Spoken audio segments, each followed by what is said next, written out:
We now have more information about the Clinton Foundation and to what degree it affected the work of Hillary Clinton when she was Secretary of State. The news is not good. Okay, so first of all, there's been a lot of Freedom of Information requests that has resulted in this news. Some of those requests were done by conservative organizations. That is irrelevant. What is relevant is the information that is real and truthful. Now, whenever you're getting from a conservative website, you should be careful because a lot of that stuff is not truthful. These are actual emails that were sent, so there's no question to their validity. So, Mediaite explains that conservative activist group Citizens United, as you might imagine, I'm not a big fan of them, but they're an actual group. That's what the Supreme Court case was about. They're a conservative group. They obtained State Department Chief of Staff Cheryl Mills' call logs through a Freedom of Information Act and found 148 messages from the Clinton Foundation Chief Operating Officer Laura Graham.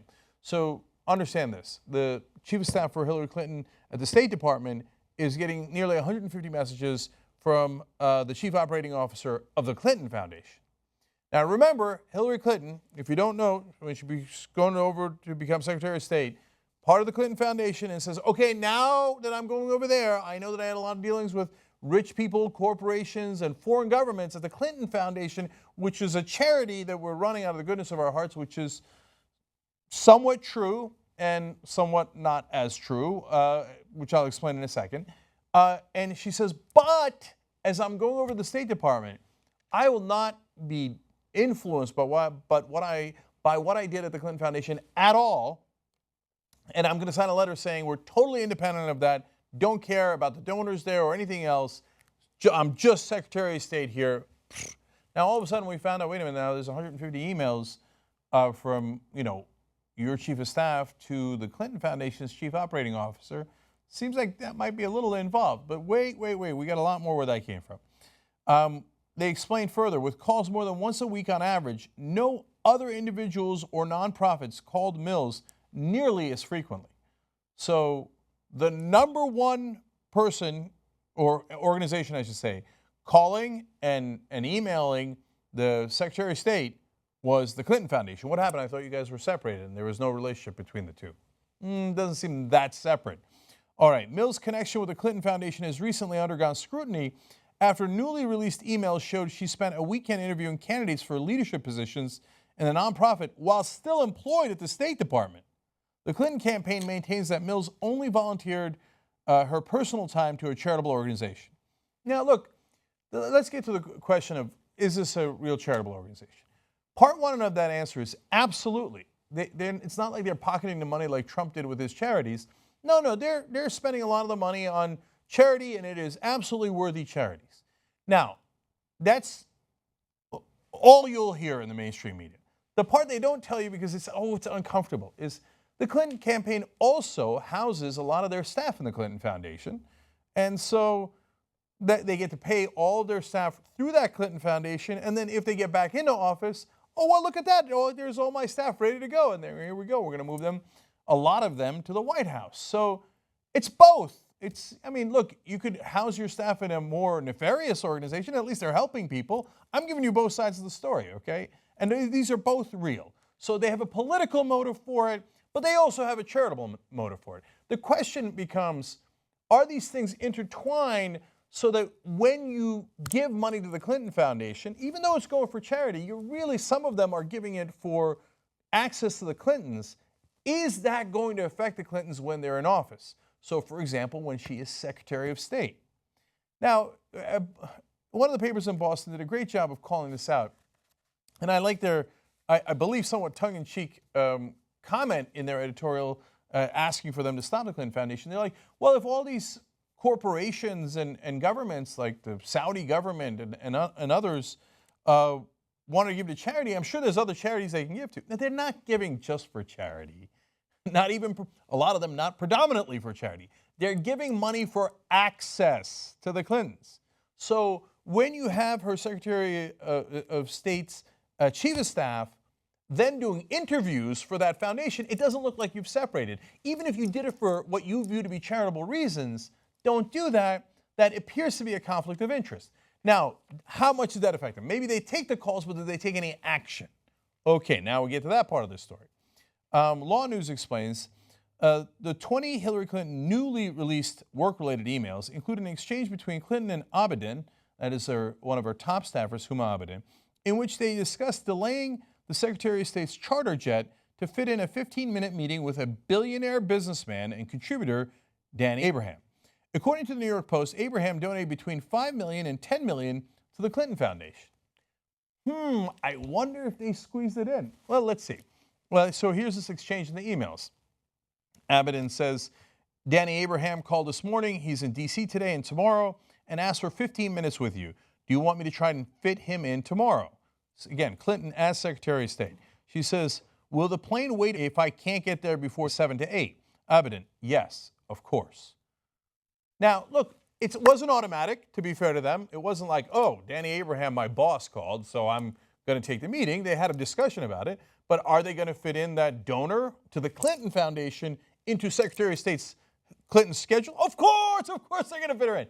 But a small side note here, the crazies on the right say that Huma Abedin is some sort of Muslim sleeper agent.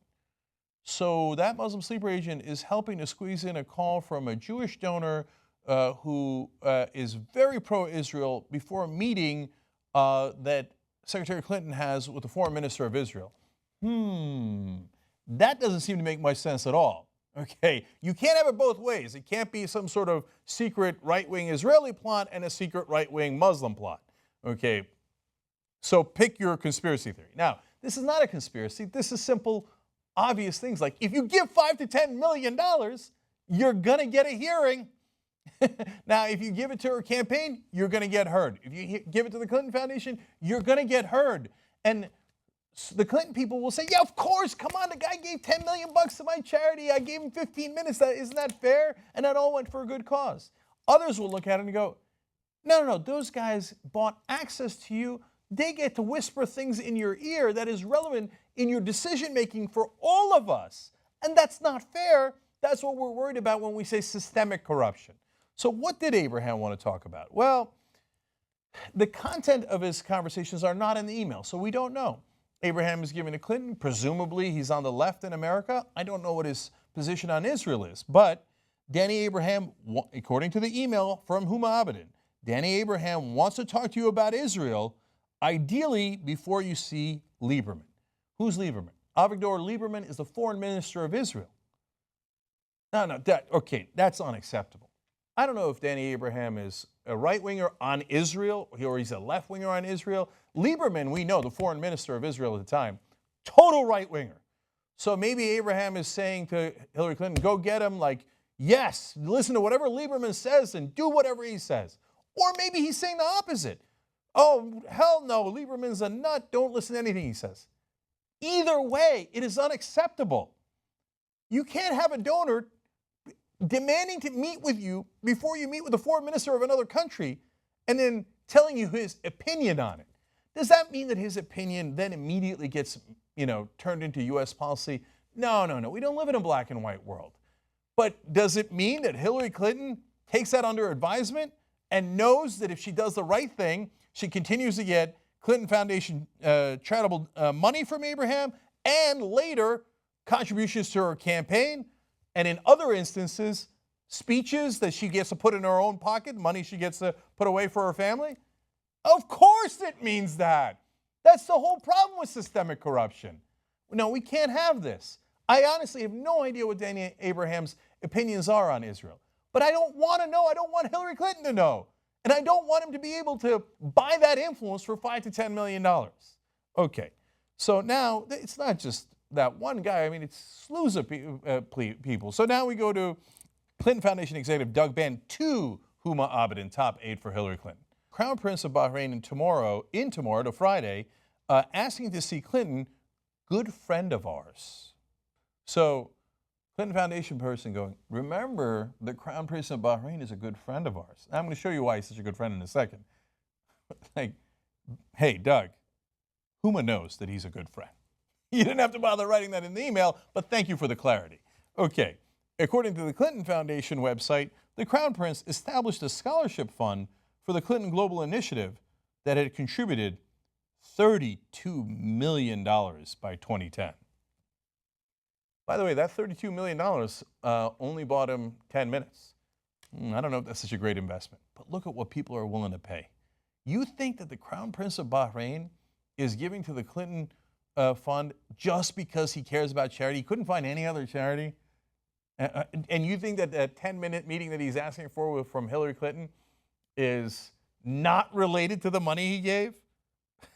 Come on. If you think that, you're like either the most naive person on the planet or you don't know anything about politics or the real world. It's not to say, again, that the Crown Prince of Bahrain gets to set our policies in America. But does he get some influence? Does he get a hearing? Yeah, $32 million to the Clinton Foundation gets you that influence. That's, again, the unacceptable part. So let me give that detail. Offering Bahrain Crown Prince 10 tomorrow, Abedin writes back to Band, for meeting with Hillary Rodham Clinton. If you see him, let him know we have reached out through official channels. Now, I read that to you because Abedin wanted to make it official. She's like, oh, now, if we wanted to meet that person from a different country, the Crown Prince of that country, we would do that through official channels through the State Department. Oh, that good friend of ours requested it. Make sure he requests it through the official channels. Now, why am I doing the maniacal winking? Because why is this going through the Clinton Foundation? If he was just doing it through official channels, he would do it through official channels, and he would have our Secretary of State meet with the Crown Prince of Bahrain. That's perfectly normal. But she's getting the note from the Clinton Foundation saying, remember the guy gave us $32 million, okay? That's why he's getting the meeting, not because the United States of America needed to meet with the leader of Bahrain or one of the leaders of Bahrain. Okay. So now, it's not all bad news. Sometimes it'd be a no. So there was another very wealthy donor who gave money to the Clinton Foundation, and then they were asking for a soccer team that they own to get visas. So Huma Abedin says, I got this now, makes me nervous to get involved, but I'll ask. Okay, like she's saying this might be a bridge too far. It's one thing to meet with the Prince of Bahrain and our donors, but to try to get visas for the soccer team. And then Band writes back, he's from the Clinton Foundation, says, then don't, okay? Hey, one time they did the right thing, God bless. Now to be fair, I'm sure it's not one time, but apparently they have boundaries and that's where the boundaries are. So now, one more look here at an overall picture to give you a sense of the problem. Because if it's just a couple of emails about the one donor and the Crown Prince, but I already told you that her chief of staff is taking the most amount of calls and emails from the Clinton Foundation. Now, here's this part of the story. At least 85 out of the 154 people from private interest who met or had conversations scheduled with Clinton while she led the State Department donated to her family charity or pledged commitments to its international programs, according to a review of State Department calendars released so far to the Associated Press. I did the math, that's more than half. So more than half the people she met with had given money to the Clinton Foundation. You think that there is no connection? No, you can't think that. The only way you think that is if you're a Clinton loyalist or you're mainstream press and you're like, no, you didn't prove it 100%. You only proved it 98%. Okay. I can't say it on air. I can't say the Clinton people will yell at me. I can't say it on air. Well, I can say it on air. Okay. They explained combined, the 85 donors contributed as much as $156 million. Yeah, that'll get you a lot of meetings with the Clintons. So, Mediaite explains that number doesn't include the representatives of 16 foreign governments that donated $170 million to the Clinton Foundation and later met with the secretary. So, two different sets of people here. Now, the foreign governments, as Secretary of State, you're likely to meet with those people anyway, but as you saw in the Bahrain scenario, maybe you do it even when you weren't supposed to because they asked for it and they asked through the Clinton Foundation, which they give a lot of money to. And are you going to give them a little extra weight after they gave to your family charity? Well, it would be surprising if you didn't.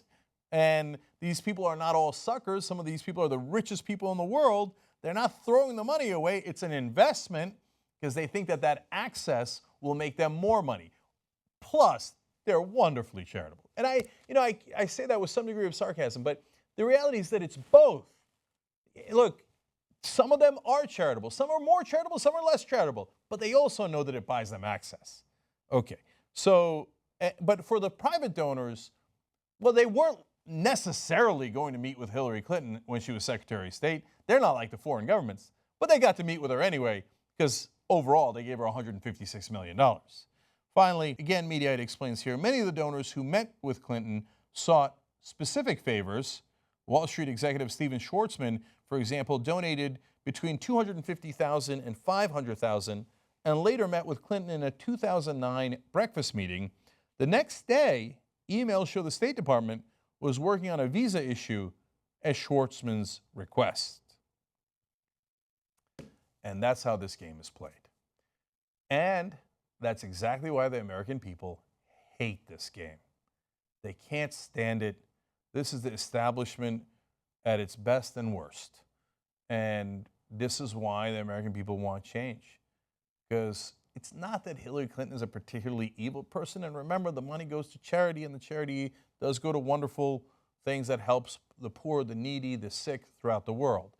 They're not like, boo, ha, ha, ha, we are evil. We were, hatch this plot and take over the world and do one world governments and bring in black helicopters. None of that stuff is true. But at the same time, you do us a favor, we do you a favor while we're in government and supposed to be representing the American people. That is corruption, and it is sickening, and it is our current system. That's why we all want to change it.